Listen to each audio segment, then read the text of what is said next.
While some teams are better at shooting certain types of shots than other teams, there's one thing that typically remains constant.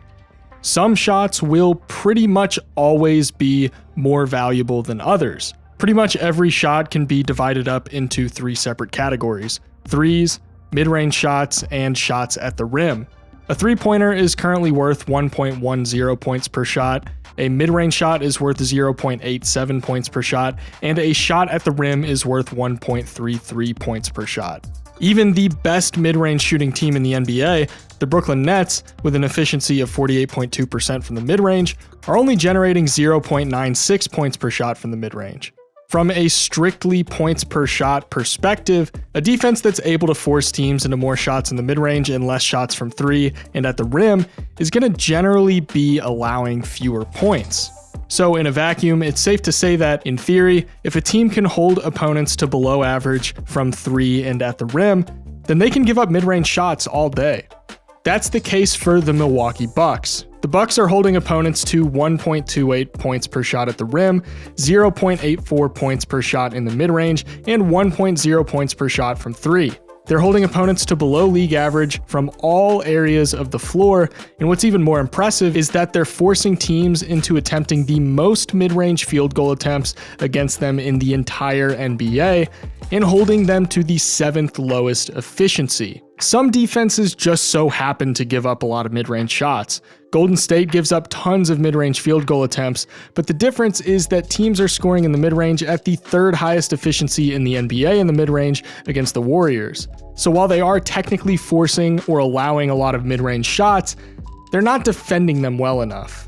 So when your defense is designed to generate mid-range shots and you can consistently defend them well, you're going to have an elite defense. And that's been the case for the Bucks this year, who currently have the best defense in the league according to cleaningtheglass.com, giving up only 110.1 points per 100 possessions.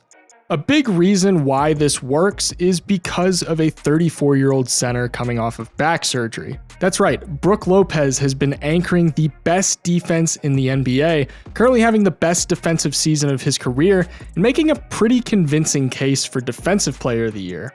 Now, you're probably already aware of what drop coverage is, but it's the defensive approach that the Bucks take when trying to guard pick and rolls. Essentially, it involves the defender that isn't defending the ball handler dropping more towards the paint in order to prevent a drive off of the screen, while simultaneously protecting against any potential pass to the roll man. Let's see what it looks like in execution.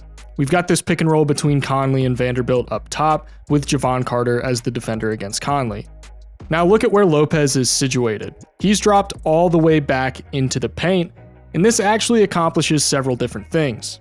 If Conley decides to go to the basket, Lopez is going to be there to alter the shot at the rim. If Conley decides to feed Vanderbilt on the roll, then all Lopez needs to do is rotate his body, and he's already in position to defend anything in the paint. Those are the two obvious advantages, but there's more to it. It also limits the options that the offense has to either taking a mid-range shot or dribbling back out and being forced to just entirely reset the offense. On this possession in particular, it results in a mid-range floater, which ends in a miss. Now, on some possessions, the result could be vastly different, with a more mid-range oriented player being able to knock down the mid-range floater or jumper. But the Bucks have turned defense into a relatively strict numbers game. Those numbers that I was pointing out earlier start to make a lot more sense when you put them in the context of Milwaukee's defensive approach. If you trust that you can guard the perimeter and you trust that you can force teams to miss in the paint, then you can live with them taking and even making mid-range shots, because at the end of the day, your opponent would have to shoot 66.5% from the mid-range in order to make it worth as much as a shot at the rim, or 55% in the mid-range for it to be worth as many points per shot as a 3. Considering the best mid-range shooting team in the NBA isn't even shooting 50% from mid-range this year, you're going to live with mid-range shots every day of the week. Drop coverage has its disadvantages, and we actually saw some of them on display last night when the Bucks played the Kings. Kevin Huerter was torching the Bucks from 3, coming off of screens since Lopez was usually in drop coverage and not really close enough to contest the shot. But again, a 3 coming off of a screen is more difficult than an open 3, and it's not a shot at the rim either, so you kind of just have to live with it.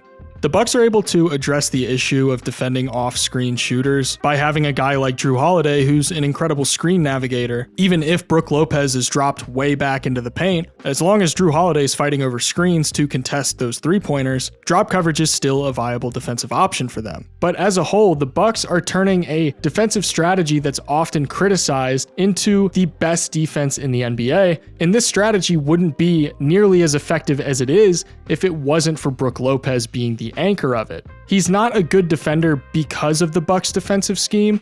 The Bucks' defensive scheme is good because of Brook Lopez. This play from earlier in the season against the Sixers can showcase some of how Brook Lopez operating in drop can stop even the best scorers. Carter is going to get slowed up on the screen, but Lopez is just under the nail, deterring Maxey from continuing to drive, and Maxey slips the ball to Embiid on the short roll. Now, Embiid usually likes to do one of two things when he's in this situation. He'll either try and break down his defender off the dribble so he can get a mid-range pull-up, which, as I've covered, the Bucks are completely fine with, or Embiid will drive to the basket. Lopez is prepared for either. He's close enough that he could contest a shot at the elbow if that's what Embiid decides to do, but he's also dropped far enough to where he can easily rotate and stay with Embiid as he gets downhill. And even when Embiid goes for the dunk, Lopez is able to deny him at the rim. Even outside of traditional pick and rolls, having him operate as an almost free safety in the paint allows him to play cleanup whenever his teammates get beat off the dribble or caught up in screening actions. His patience when he goes for blocks is insanely good, waiting for Curry to go airborne with the shot and actually waiting for the ball to leave his hands, and then he goes up for the block. He's not actually contesting the initial shot by Steph here.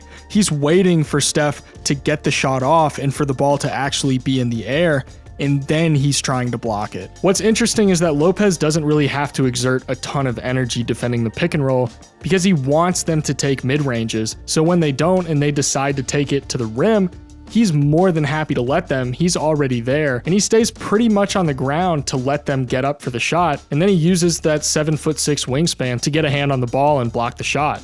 It's not surprising that he currently leads the NBA in total blocks, and he ranks third in the NBA in blocks per game with 2.5 per night. His rim protection is one of the reasons they can get away with drop coverage in the first place, because they don't have to worry about him getting taken advantage of on the inside. There's this trick that he uses to bait guys into going up for layups where he sags back when they're driving to give the illusion that there's this mountain of space.